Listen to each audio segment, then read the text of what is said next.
Welcome to the town of Irwin, Tennessee. On December 5th, 1879, the name of the town was Irvin, in honor of D.J.N. Irwin, who had donated 15 acres of land for the county seat. A typo made by the post office officials caused the name to be recorded as Erwin. The mistake was never corrected.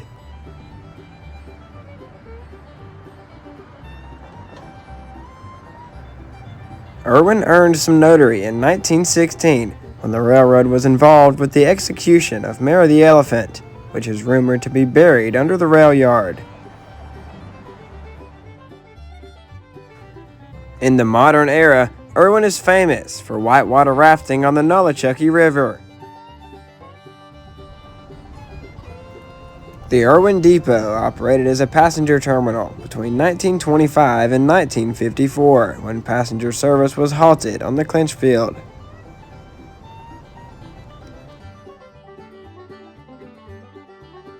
This building was the home and dispatch center of the Clinchfield Railroad.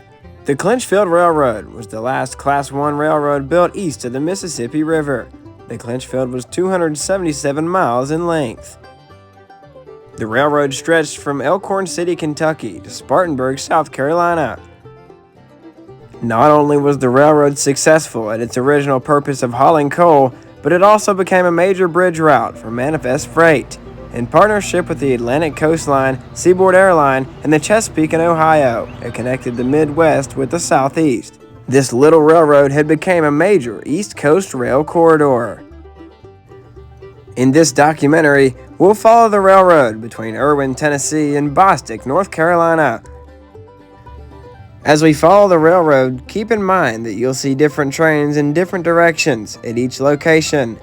With today's lack of traffic on the Blue Ridge, it's nearly impossible to shoot the entire line with just a couple trains. In October of 2015, CSX announced that it would be closing the locomotive and car shops at Irwin Yard. This would also eliminate switching operations. Today, Irwin Yard is only utilized as a maintenance of way station, with one shop building remaining.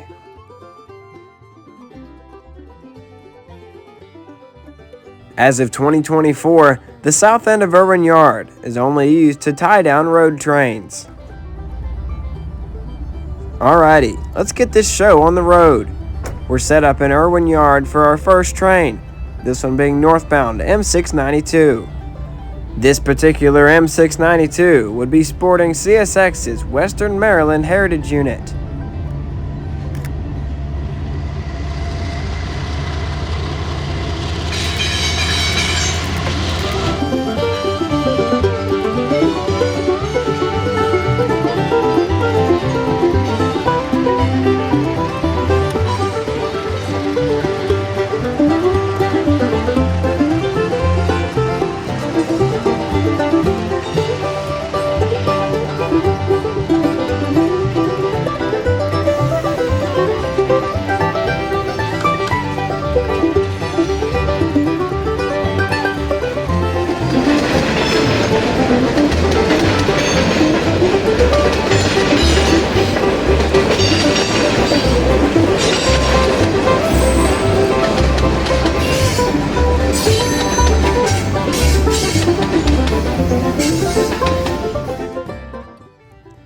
It's almost time to head south, but before we continue, let's have a chat with 28-year CSX veteran Christopher Hazen. Hi, I'm Chris Hazen. I'm a locomotive engineer with CSX. I've been running up and down this line for almost 28 years now. What is your favorite part about running the Blue Ridge? The scenery. I absolutely love the sceneries. God's country, it's absolutely beautiful. We go places where you can't even get to with a road. It's amazing. So Chris, in your opinion, what is the most challenging part between Irwin and Bostic? For me, the most challenging part would be between Trestle and Poplar. That's a tough climb, tight turns. When it's raining, it's a fight. What's the most bizarre experience you've had running between Irwin and Bostic? After 28 years, you see quite a bit. Getting dive bombed by hawks, then landed on the front of the locomotive. Railfans have been kind of the big thing here lately. One long ago, we were coming down the mountain, coming off the Continental Divide there, and found a big group of rail fans taking pictures and whatnot, and I fell in the back of the truck, just shirt off doing this with us.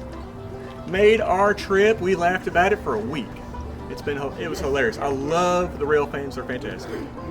What's your favorite section of the south end of the Clinchfield? My favorite section is pretty much all of it, but if I had to pick a section, it would be between Irwin and Spruce Pine. What do you think the main thing is that draws rail fans and travelers in general to the Clinchfield? I would say the remoteness, the scenery.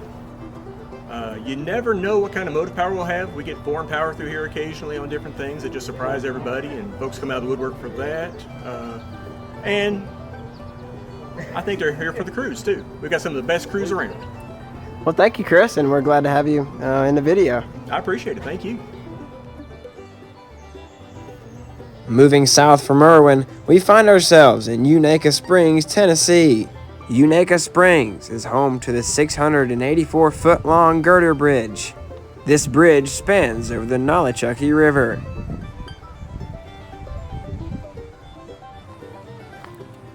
We're set up now for Bryce-bound coal train C758. As we follow the line south, you'll see this train in different locations.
After crossing into North Carolina, we're set up in Poplar. Poplar is the upper end of a 3-mile and mostly 1% grade. It's also home to this 529-foot girder bridge. The north end of Poplar Siding is situated at the Poplar Boat Access. The north end of Poplar is still home to some classic 1952 installed US&S signals. While waiting on trains to wind through the gorge, you can spend your time watching the rafters take on the rapids.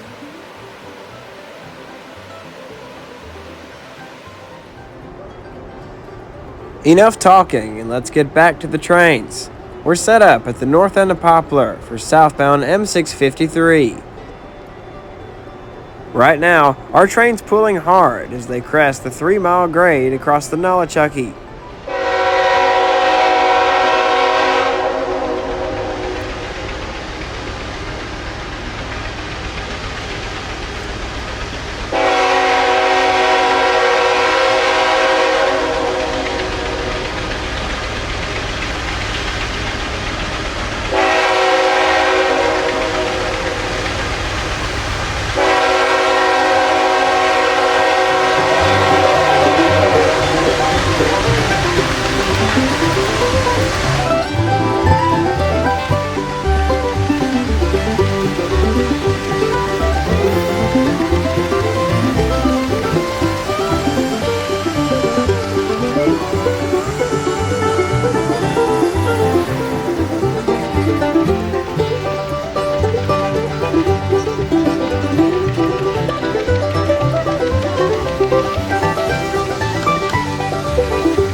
Before continuing south to Huntdale, let's hear from local railfan Dalton King and his views on the Clinchfield. Hey y'all, I'm Dalton King and I'm from Unicoi Springs, North Carolina. I think I've been a rail fan probably since I was about 6 years old. My dad, he got me into it and he's brought me up to the Clinchfield for a long time. Very beautiful and I love it. I love it out here. It's my favorite railroad around here. So Dalton, what is your favorite shot on the Clinchfield? My favorite shot has to be north end Toe River. Probably because the signal, the old Clinchfield signal's there, the bridge, the water, everything like that. What draws you to the Clinchfield?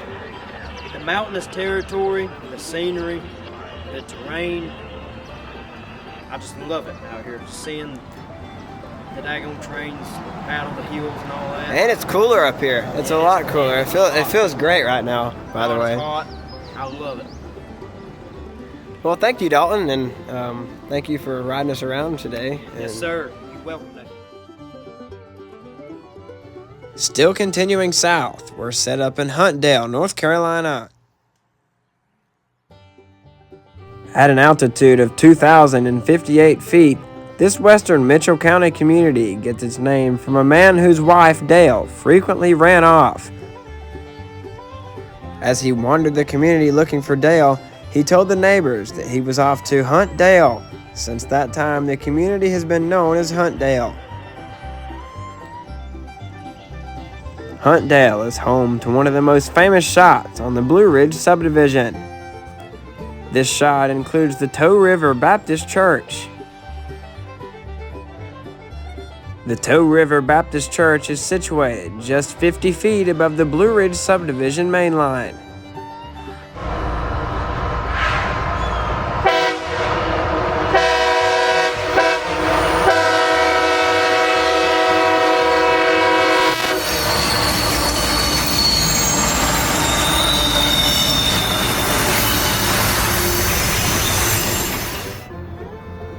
Now set up on the opposite side of the track, you can see why this church is such a famous photo spot. We're set up here for southbound coal train C758.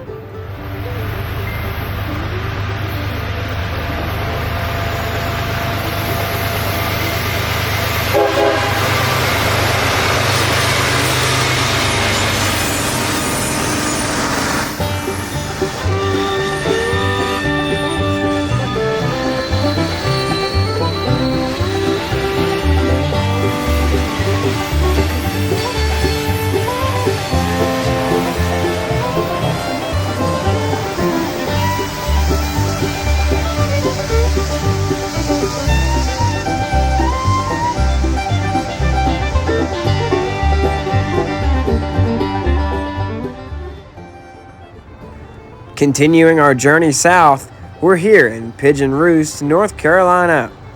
Between Huntdale and Pigeon Roost is where the Nahchucky turns into the Toe River. The simple name of this community comes from the large number of now extinct carrier pigeons that once roosted in the area.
Before we continue south to Relief, let's sit down and have a talk with retired Clinchfield engineer Mike Hobson.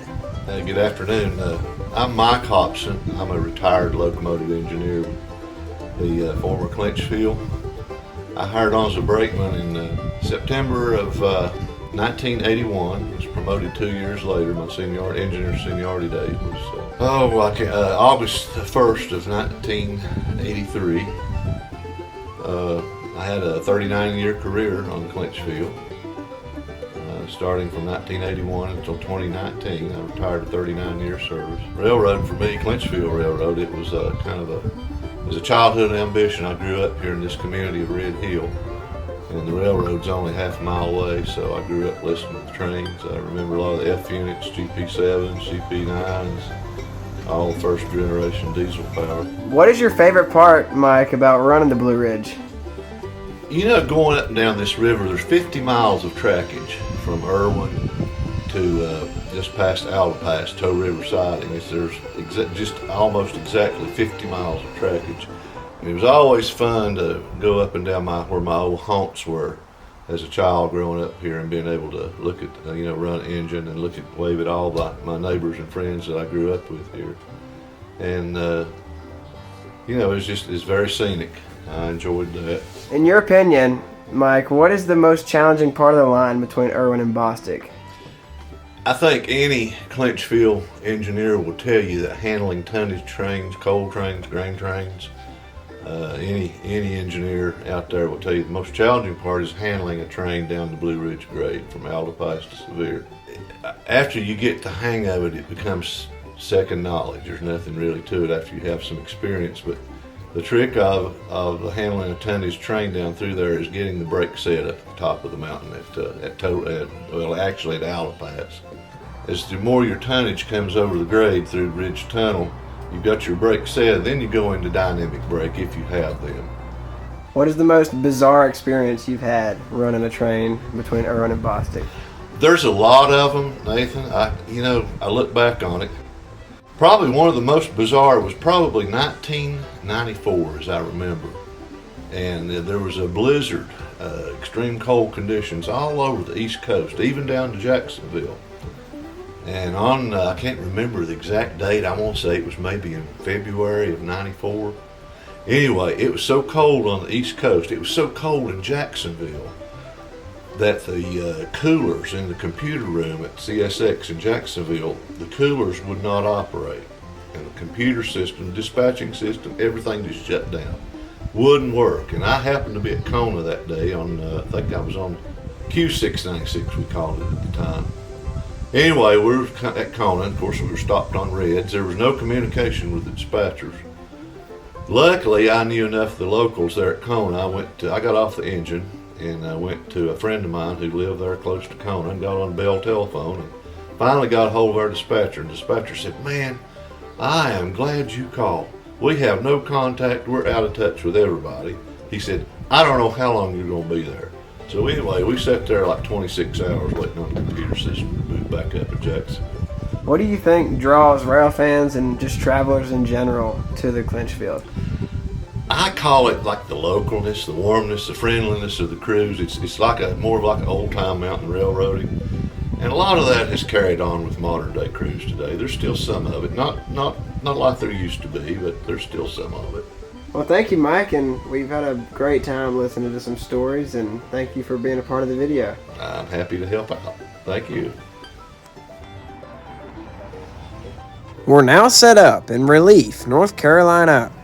In 1870, the Squire Peterson store sold a patent medicine called Heart's Relief. The medicine was so effective that they named the small community Relief.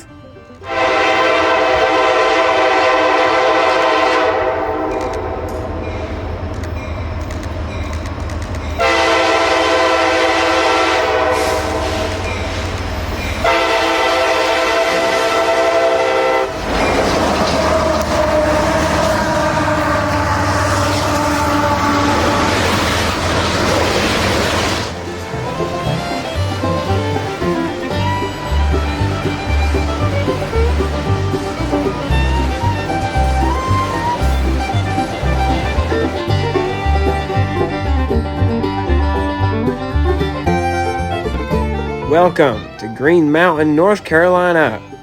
Green Mountain is an unincorporated community that sits along the Tow River in Yancey County. Green Mountain is home to the O.C. Whitson General Store. Co-owner Nick Whitson is going to sit down and tell us a little bit more. I'm Nick Whitson, co-owner of Whitson's Furniture and General Store. The store was built in 1927, added to in 1933. The house next door was built in 1896 by the man who built the store. The church was built in 1936, and the man that ran the store, he died. His son took over. He ran it to 56. He died. His son took over, and my dad bought the store off of him in 1961. My mom and dad retired in 1991. Me and my sister has run it for 33 years. We're a dying breed. We got furniture, appliances, living room, bedroom, dining room, hardware, electrical, groceries. We still do home delivered groceries. I'm hoping to hand it down to my son when he gets ready for it. We're right across the river from CSX Railroad, where there used to be a Home Depot where people used to ride the train and get on and off. And also we got a river in front of us where people like to tube and like to fish. So come by and see us anytime. We're open 6 days a week from 7 to 5 o'clock. Now let's get back to the trains. Green Mountain is home to a 7,000-foot signaled siding. The siding at Green Mountain is a popular meeting spot between north and southbound trains.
Just south of Green Mountain is home to the Brush Creek Tunnel.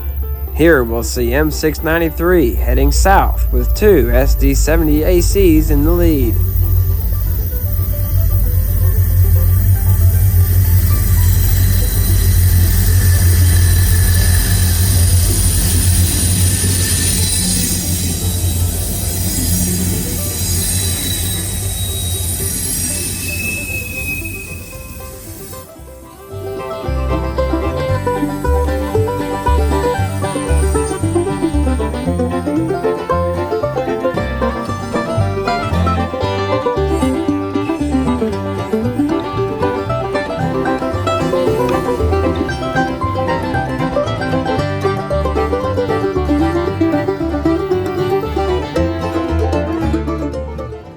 Continuing southward, we're set up in Tocane, North Carolina.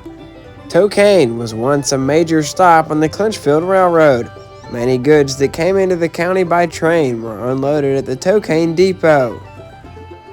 Local resident Mary Crowder is going to tell us some more history of this cool little town. Hey, my name's Mary Crowder, and we are in Tocane, North Carolina, about 3 miles below Bakersfield. This used to be the big hub of Mitchell County. This is the first paved road into Mitchell County. The 2-story white house up there on the hill that you see was once the John Garvin Hotel.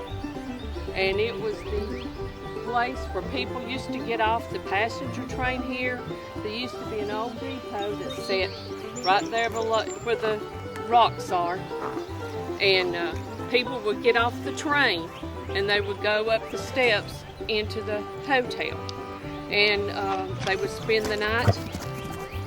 And then here in this area here, they would be lumber yards, they would be livestock for animals. People would bring their livestock and put it on the trains. They would come down here for their lumber and ship their stuff off, or even if they wanted to just go to Johnson City and back, they used to run 2 or 3 trains a day down here. And they would get on it and go to Johnson City or whatnot, do their shopping and come back. And there used to be a barber shop, there used to be doctor's office, dentist down here, a restaurants, the coal yard, and Will Johnson is the one that owned this land, the start of it, and then he sold it to the railroad. And he built the 2-story White House up there on the hill. But this used to be the big hub, and I wished I could have saw it in its heyday, because it's sad now. Just memories from older people that's told me. Thank you. We thank Mary for taking the time to tell us some history. It's 10:15 a.m. and the crossing gates are activating for northbound train M692.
Continuing south, we'll make a short stop in Lunde, which is right smack dab in the middle of Kona siding.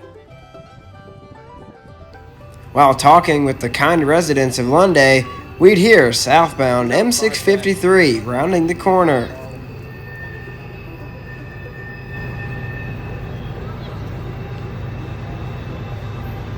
Better hurry.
The Penland Post Office and General Store is listed on the National Register of Historic Places due to its significance as the longest continuously operating post office in the area. The community is located on the northern edge of the western North Carolina Black Mountains and is bisected by the North Toe River, a tributary of the Cane and Nolichucky rivers.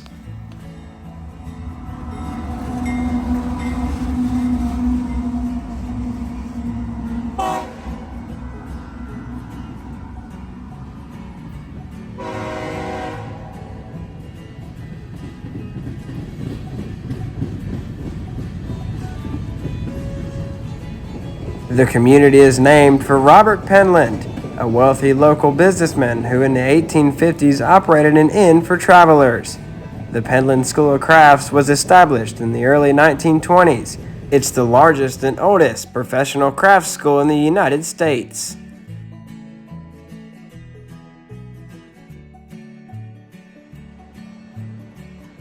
Penland has to be one of my favorite spots in the Blue Ridge subdivision.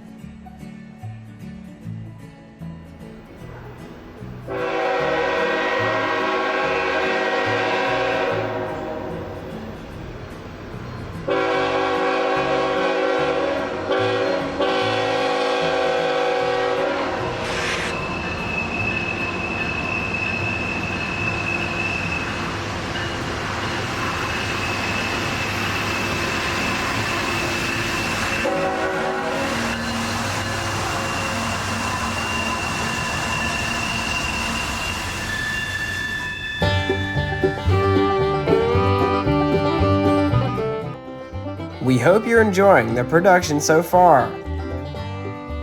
In the upcoming segment, we'll follow the railroad between Spruce Pine and Bostic, North Carolina.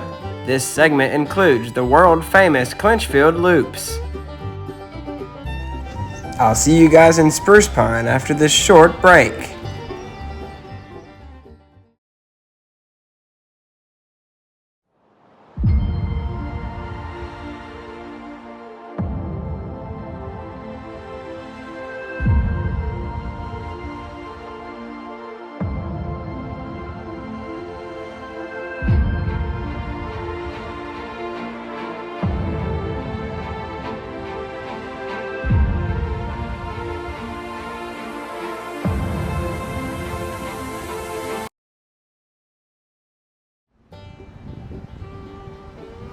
Welcome to Spruce Pine, North Carolina. Spruce Pine is the largest town in Mitchell County. It was founded in 1907 when the Clinchfield Railroad made its way up the North Toe River from Irwin. The town was originally centered around a tavern operated by Isaac English. The town is named after the famous Spruce Pine mining district. This drove the area's economy for many years. The railroad, combined with a rapidly growing mining district, made Spruce Pine the largest town in the Toe River Valley. It was, and still is, the major culture and social hub for the area. Today, Spruce Pine has a cool little downtown district made up of multiple different restaurants to choose from. Spruce Pine is also home to a 1940 constructed footbridge. This bridge crosses the Toe River in the Blue Ridge subdivision. It's almost time to get back to the trains, but before we get started, let's have a chat with incredibly knowledgeable railfan Thomas Pittman. I'm Thomas Pittman, and I'm from Newland, North Carolina, about 20 minutes from here. Grew up and still live in Newland, so I've been around the railroad here my entire life pretty much. You might recognize me from my involvement with Blue Ridge and Kingsport Sub Facebook group. Thomas, what's one thing that draws you to the former Clinchfield? There's several things that really draw me to this line.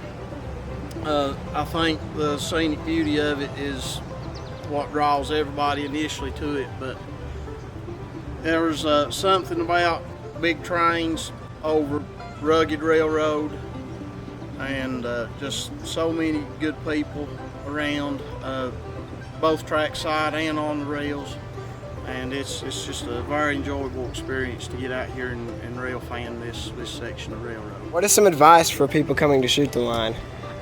This is not your standard straight line railroad. there's a lot of challenges. Probably the biggest challenge with this railroad is if you're a professional photographer or serious hobbyist is lighting.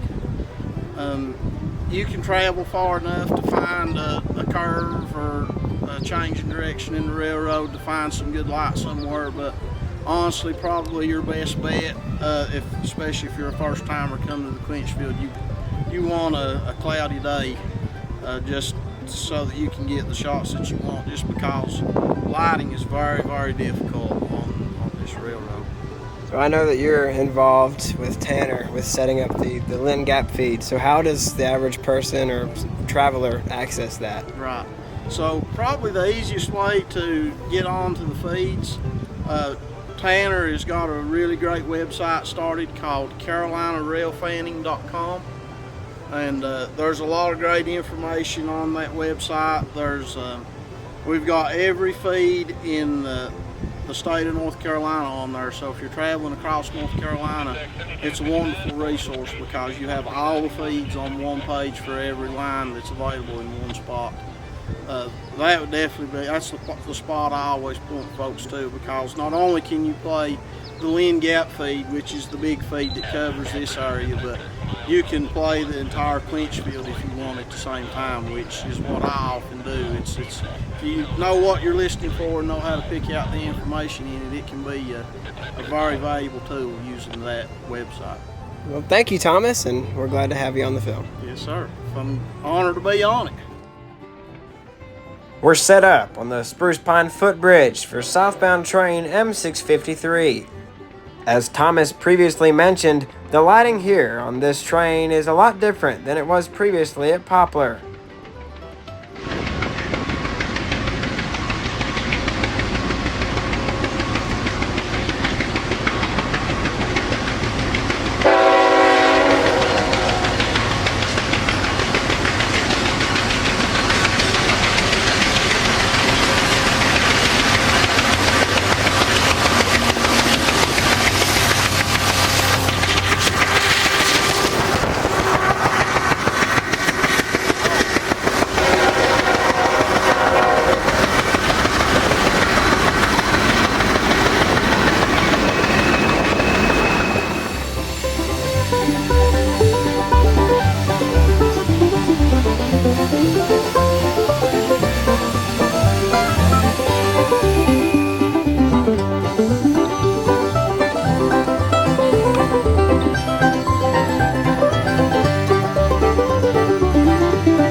Continuing south, we're set up at the south end of Tow River Siding.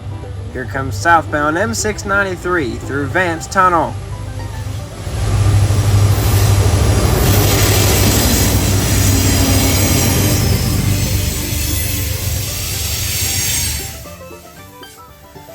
We'll see 3 trains here at Altapass. This is the crest of the grade and includes 2 separate tunnels.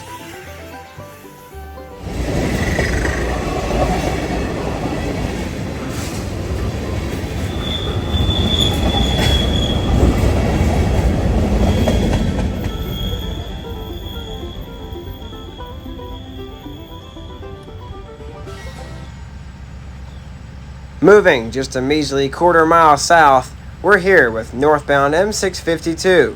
This M652 has unfortunately been stopped at the top of the grade.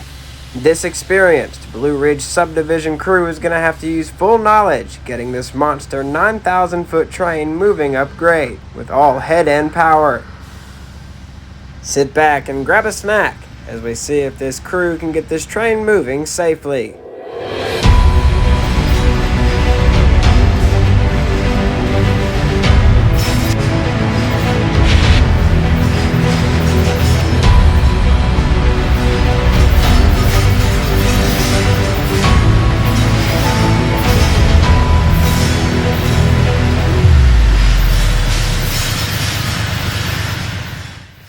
I'd say from watching that this crew did a mighty fine job.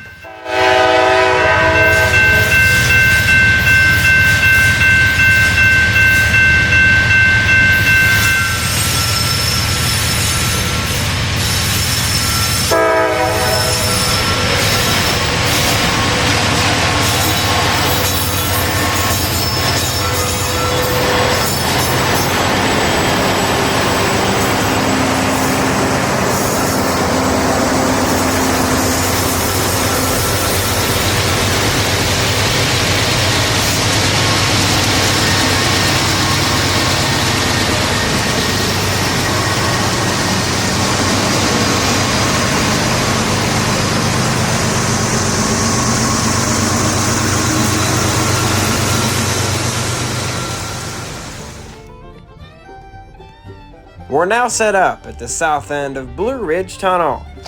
Blue Ridge Tunnel is 1,865 feet long, making it the second longest tunnel on the Clinchfield Loops. This tunnel ducks under the world-famous Blue Ridge Parkway. Right now, our photography team is getting hit with the wind draft caused by this southbound M653.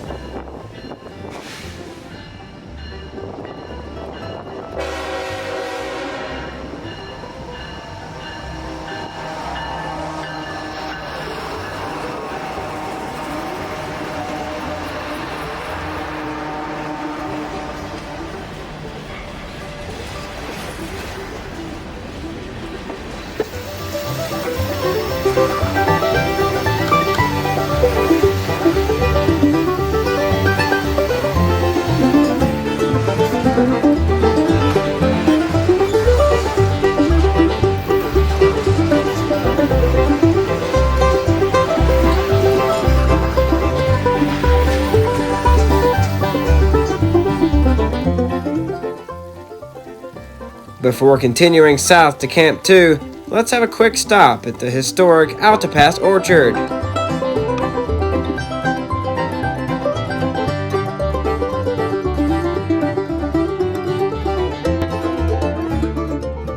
In 1910, the Holston Corporation purchased land on both sides of the railroad track and planted apple trees.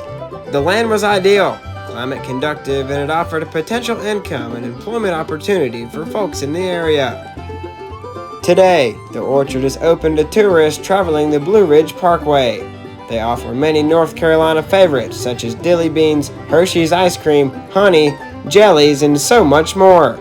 They even have a small O-scale train display showing the track placement in reference to the orchard property.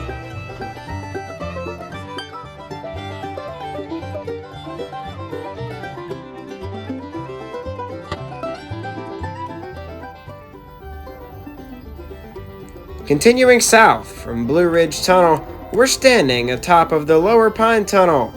Lower Pine Tunnel is 2,211 feet long, making it the longest tunnel on the Clinchfield Loops.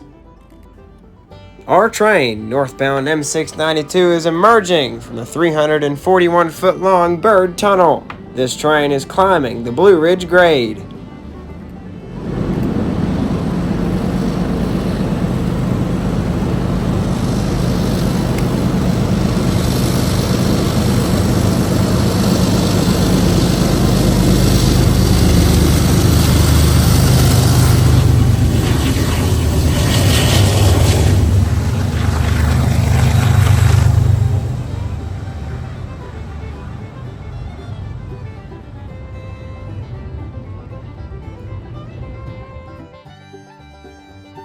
Continuing south to Camp 2, the rest of this train is still coming through Bird Tunnel. The head end is about to clear Camp 2. In this clip, you can really see and feel the essence of CSX tackling the Blue Ridge.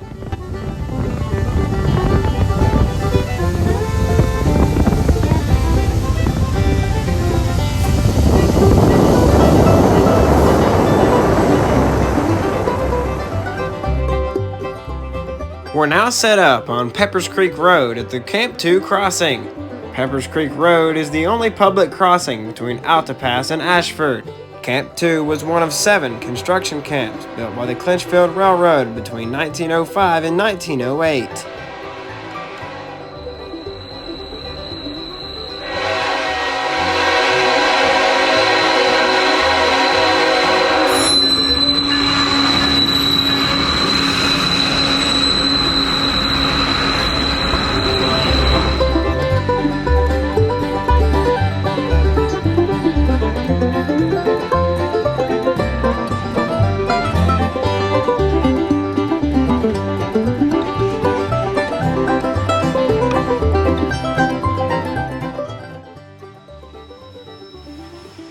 Before continuing south to Rocky, let's hear from veteran CSX conductor Andy White. Well, my name's Andy White. I've been with CSX 18 years. I've been all over the Clinchfield, north end, south end, a few other subdivisions that I don't know if anybody really wants to know about. But, as Johnny Cash says, I've been a little bit everywhere there. So Andy, what is your favorite part about running the Blue Ridge?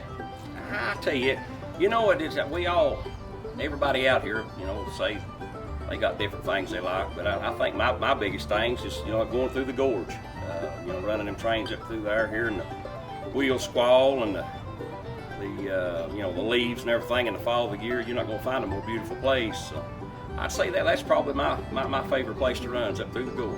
What is the most challenging part between Irwin and Bostic? Well, there's a couple of places. I think as Chris said, that's kind of a trick question, but you know, you've got from Chestoa to Poplar, that's challenging. You know, as in tonnage trains, which we run a lot of, and when you get up there around Altapass, if you make it that far, then you got the Blue Ridge all the way to Baxter. You know, you got to know what you're doing there, otherwise you're going to make CNN if you don't. So, but I'd say the most challenging part be between the Chestoa and Poplar and Altapass and Baxter. I'd say, if I was going to say.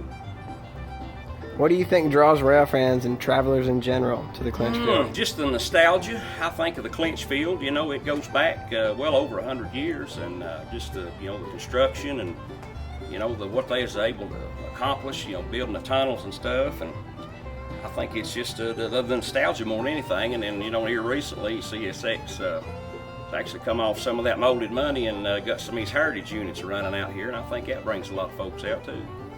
Well, thank you, Andy, and we're glad to have you on the film. All right, appreciate it. Continuing south, we're set up at Control Point Rocky. Rocky Siding is 8,100 feet long and is located in the middle of the Clinchfield Loops. While making the 45-minute hike into the shot at North End Rocky, we decided to stop and get some footage of this cool little wooden structure located just off the right-of-way. After a relatively short wait by the tracks, we would hear the horn of southbound train M693. Soon, this train would be exiting the portal of the 716-foot-long Second Rocky Tunnel.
Continuing south, we're set up at the Big John Intermediates in Ashford, North Carolina.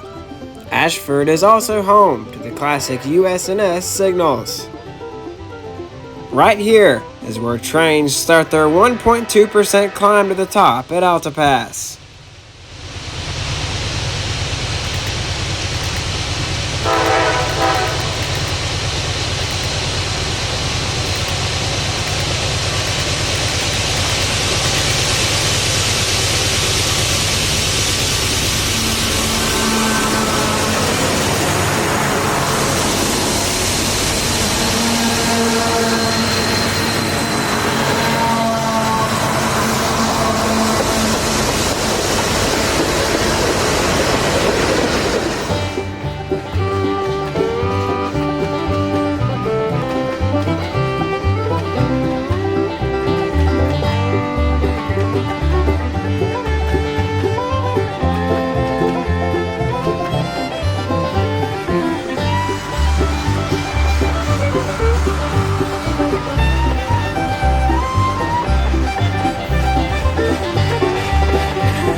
Continuing south, we're set up at the Baxter's plant in North Cove, North Carolina.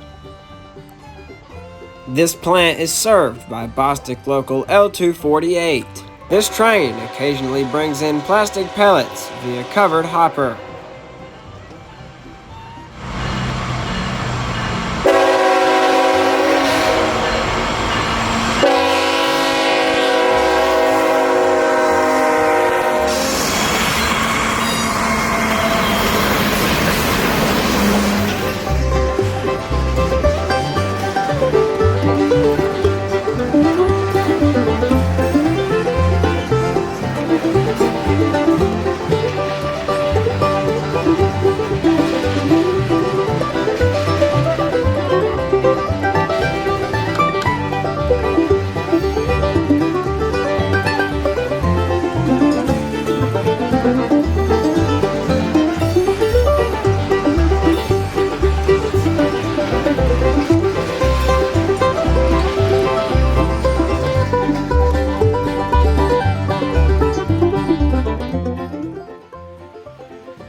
Continuing southward and bypassing severe siding, we're set up at the Catawba River Trestle. This trestle is 921 feet long and was built by the Clinchfield Railroad in 1908. As we pulled up to the bridge, we heard the horn of southbound M693 about to cross this spectacular structure.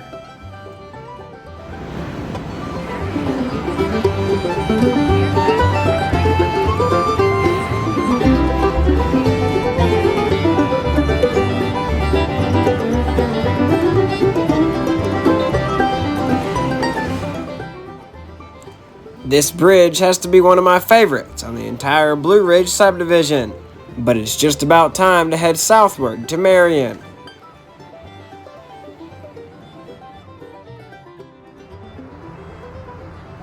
We're set up at the Clinch Cross Maintenance Station. Clinch Cross is where Norfolk Southern's Ashford district floats over the Blue Ridge subdivision main line.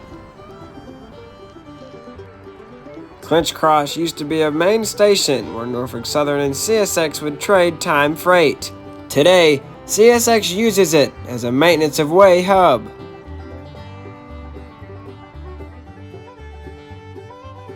Check out this cool specially painted maintenance of way machine.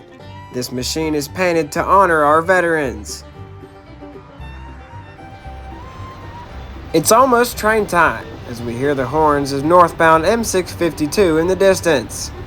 This M652 has just exited the Marion Tunnel and will now cross under Norfolk Southern's Ashford district.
Before continuing south to Bostic, let's head over to Moodytown and have a chat with Kyle Lale, a local rail fan and Marion native.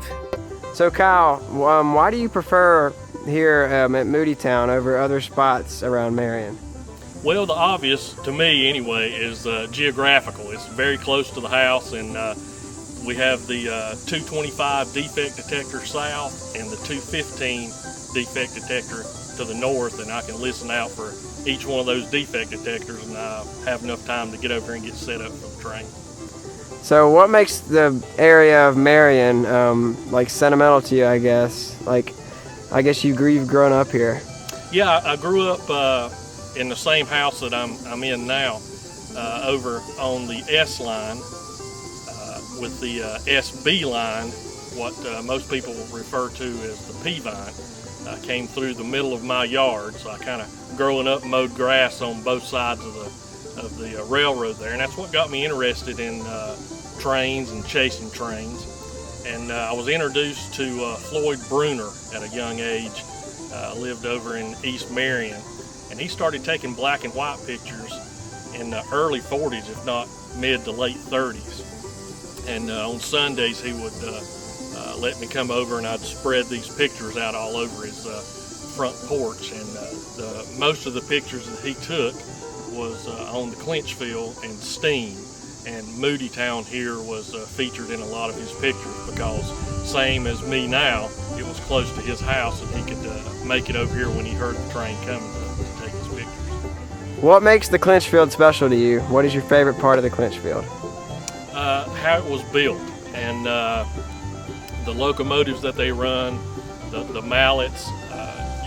Growing up, I seen a lot of Union Pacific's big locomotives, the Challengers, and then come to find out that Clinchfield run the same type of locomotives really drew me to that. And then during the 70s and stuff, when I was out taking pictures, I fell in love with the EMD locomotives, the SD40-2s and stuff that Clinchfield was famous for. And then of course during the transitions and as they were added to the family lines and that kind of thing, we got to see a pretty wide variety of stuff running on Clinchfield. So it was a draw to see just about anything you could imagine as far as southeastern rail lines running on Clinchfield in the 70s through the late 80s, as opposed to Southern, which was about black and white on everything that came through.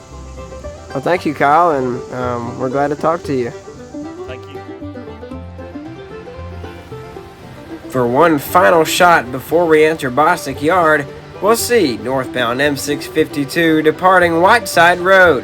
Whiteside Road is a popular holding spot for northbounds waiting on track authority.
After our 112-mile journey south, we finally made it here to Bostic Yard.